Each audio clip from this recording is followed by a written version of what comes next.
আউযুবিল্লাহি মিনাশ শাইতানির রাজিম। বিসমিল্লাহির রহমানির রহিম। আসসালামু আলাইকুম ওয়া রাহমাতুল্লাহি ওয়া বারাকাতুহু। আমি সর্বপ্রথম আমার সৃষ্টিকর্তা আল্লাহ তাআলার কাছে কৃতজ্ঞতা প্রকাশ করছি এমন একটি সুন্দর মহতী অনুষ্ঠানে উপস্থিত হওয়ার সুযোগ পাওয়ার জন্য। সম্মানিত উলামে একরাম ভাইরা, আপনারা জানেন আমরা দীর্ঘ 16 বছর একটি জালেম সরকারের, ফ্যাসিস্ট সরকারের নির্যাতনের শিকার ছিলাম। এই গত 16 বছর বাংলাদেশের কোনো মানুষ কথা বলতে পারেনি। বাংলাদেশের বুদ্ধিজীবীরা এই বান্ডেল থাকলে প্রতি সেনমানিতে টাকা বাঁচবে। বিকাশ সেনমানি বান্ডেল কিনে জিতুন প্রতি লেনদেনে। সরকারের বিরুদ্ধে কথা বলতে পারেনি। বাংলাদেশের সাধারণ মানুষ এই ফ্যাসিস্ট সরকারের বিরুদ্ধে কথা বলতে পারেনি।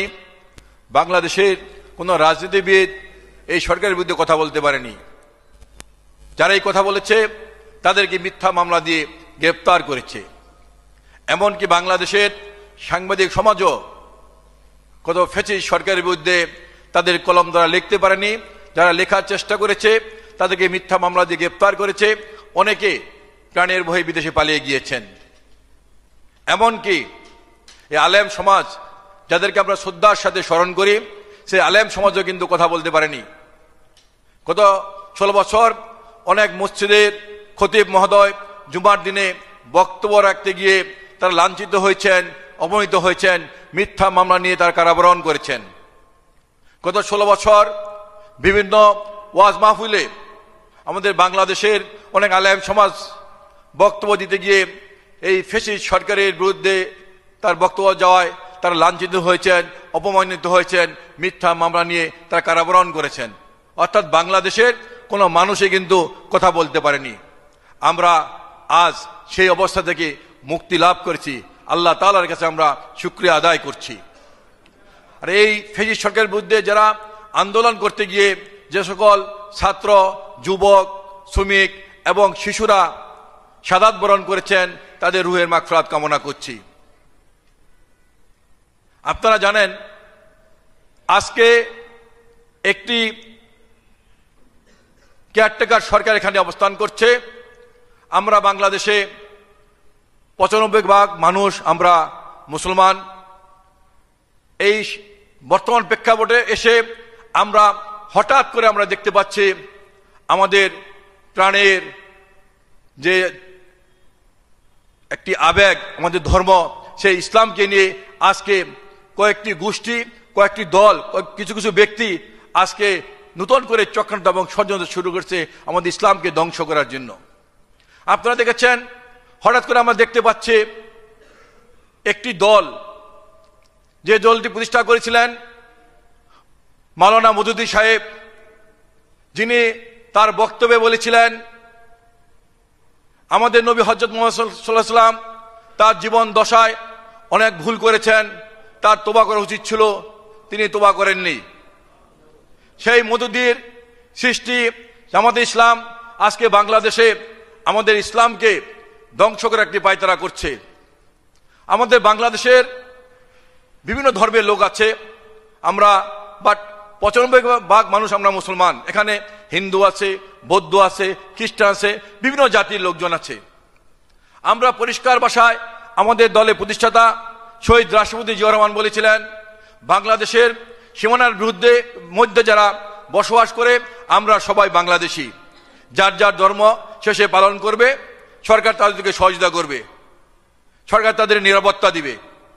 আমরা মনে করি যার যার ধর্ম শেষে পালন করবে, সরকার তাকে নিরাপত্তা দিবে।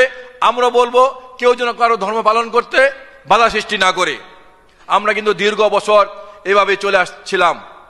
কিন্তু গত পূজায় হঠাৎ করে আমরা দেখতে পেলাম একটি রাজনৈতিক দল, যে মাওলানা মওদুদী যে দলটি সৃষ্টি করেছেন, ওই দলটি মাথায় টুপি পরে তারা মন্দিরে গিয়ে তারা গীতা পাঠ করছেন। তারা মন্দিরে গিয়ে বলেন হিন্দুদের উলুধ্বনি আর আমাদের মুসলমানদের আজান একই জিনিস। ওই দলটি মন্ত্রীকে বলছেন কৃষ্ণ, বিশু, মোহাম্মদ, আলী সবাই শান্তির বাহক। আজকে ইসলামকে ধ্বংস করা পায়তারা করছে। আজকে ওই দলটির সাধারণ সম্পাদক তিনি বলেন সময় এসেছে কোরআনের আইন পরিবর্তন করা যাবে। অথচ এই পৃথিবী যতদিন থাকবে কোরআনে একটি দাগও পরিবর্তন করার সুযোগ কারো নেই। কিন্তু ওই দলটির সাধারণ সম্পাদক বলছেন যে কোরআনের আইন পরিবর্তন করার সুযোগ এসেছে। ওই দলটির এক নেতা তিনি অনেক ওয়াজ মাহফিলে অংশগ্রহণ করেন। ওই দলটির নেতা বলেন আমাদের কোরআন হলো সুমানকরের ফাঁকি। আবার বলেন তিনি অনেকবার কোরআন শরীফ পড়েছেন, সেই কোরআনে 53 জায়গায় ভুল আছে। এই যেগুলা বলে আজকে ইসলামকে ধ্বংস করার পায়তারা করছে, ইসলামকে শেষ করার পায়তারা করছে। আমরা মনে করি আজকে আমাদের সম্মানিত এই আলেম সমাজ এই ব্যাপারে আপনারা একটি ইসলামকে বাঁচানোর জন্য, ইসলামকে রক্ষা করার জন্য একটি ভূমিকা রাখবেন। আমরা বিশ্বাস করে বাংলাদেশে বিএনপি প্রতিষ্ঠাতা শহীদ রাষ্ট্রপতি জিয়াউর রহমান সর্বপ্রথম এই বাংলাদেশে সংবিধানে বিসমিল্লাহির রহমানির রহিম সংযোজন করেছিলেন। তিনি কিন্তু আলেমদেরকে তিনি সম্মান করেছেন। আলেমদেরকে সম্মান করে তিনি এই দেশকে একটি ইসলামিক রাষ্ট্র তিনি পরিণত করার জন্য, ইসলামী প্রচারের জন্য তিনি সুযোগ করে দিয়েছিলেন। আলেমদেরকে অনেক সুযোগ সুবিধা দেওয়ার চেষ্টা করেছিলেন। পরবর্তী পর্যায়ে আমাদের নেত্রী বেগম খালেদা জিয়া কিন্তু আলেমদেরকে সম্মান করতেন। আমরা দেখেছি অনেক আলেমদেরকে তিনি ডেকে কথা বলতেন। বেগম খালেদা জিয়া কিন্তু কওমি মাদ্রাসার সনদের জন্য তিনি উদ্যোগ নিয়েছিলেন। কিন্তু এই যেই দলটি মওদুদী সাহেব প্রতিষ্ঠা করেছিলেন জামাত ইসলাম, সেই দলটি কিন্তু এই কওমি মাদ্রাসার সনদের ব্যাপারে বিরোধিতা করেছিলেন। আজকে আমি আমার শুভেচ্ছা বক্তব্য দীর্ঘায়িত করব না, শুধু বলতে চাই আজকে নতুন করে আমাদের এই বাংলাদেশে যে ইসলামকে ধ্বংস করার যে পায়তারা করছে জামাত ইসলাম সহ আরো দু একটি দল, সেই ব্যাপারে আপনাদের সজাগ থাকতে হবে। আজকে তারা বলেন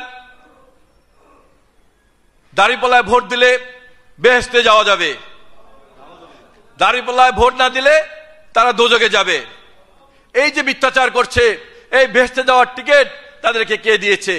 সেই ব্যাপারে আপনারা যারা আলেম আছেন, যারা মসজিদের খতিব আছেন, ইমাম আছেন, আপনারা আপনাদের কাছে আহ্বান থাকবে আপনারা এই ব্যাপারটি, এবং শুধু এই ব্যাপার নয়, ইসলাম নিয়ে যে বিভ্রান্ত করছে এই ব্যাপারে সাধারণ মানুষকে বুঝাতে হবে, বলতে হবে আজকে ইসলামকে একটি গোষ্ঠী, কয়েকটি দল মিলে আজকে পার্শ্ববর্তী রাষ্ট্রের চক্রান্তে, আমরা মনে করি পার্শ্ববর্তী রাষ্ট্রের চক্রান্তে আজকে এগুলা করছে। এই ব্যাপারে আমাদেরকে সবাইকে সজাগ থাকতে হবে। এই দলটি কিন্তু দেখেন ফিলিস্তিনিতে আমাদের মুসলমান ভাই ও বোনেরা নির্যাতিত হচ্ছে, ফিলিস্তিনিতে আমাদের মুসলমান ভাই ও বোনদের হত্যা করা হচ্ছে, এই দলটি সেই ব্যাপারে কোনো কথা বলছে না। ভারতে আমাদের 30 কোটি মুসলমানকে নির্যাতিত করা হচ্ছে, এই জামাত ইসলাম সেই ব্যাপারে কোনো কথা বলছে না। অথচ এই বাংলাদেশে তারা ইসলামকে ধ্বংস করার জন্য নতুন উদ্যোগ নিয়েছেন, বিভিন্ন কথা বলে যাচ্ছেন। আজকে তারা বলেন মসজিদে, আমরা কিন্তু কেউই মসজিদে রাজনীতি করি না। আমিও ব্যক্তিগতভাবে মসজিদে গিয়ে দোয়া চাই। আমি এখানে অনেক মসজিদের খতিব আছেন, ইমাম আছেন, আমি জুমার দিনে অনেক মসজিদে গিয়েছি। আমি কিন্তু বাংলাদেশের প্রতিটি মুসলমান ভাইয়ের জন্য দোয়া চেয়েছি, ফিলিস্তিনি ভাইদের জন্য দোয়া চেয়েছি, ভারতের মুসলমান ভাইদের জন্য দোয়া চেয়েছি, আমি আমার জন্য দোয়া চেয়েছি, এবং বাংলাদেশের প্রতিটি ভাই ও বোনের জন্য দোয়া চেয়েছি। আমি কোনো রাজনৈতিক বক্তব্য দেইনি। কিন্তু এই জামাত ইসলামের নেতৃবৃন্দ বিভিন্ন জায়গায় মসজিদে গিয়ে রাজনৈতিক বক্তব্য দিচ্ছে। এলাকার মুসল্লিরা যখন প্রতিবাদ করে তখনই কিন্তু ওই মসজিদে হামলা করা হচ্ছে।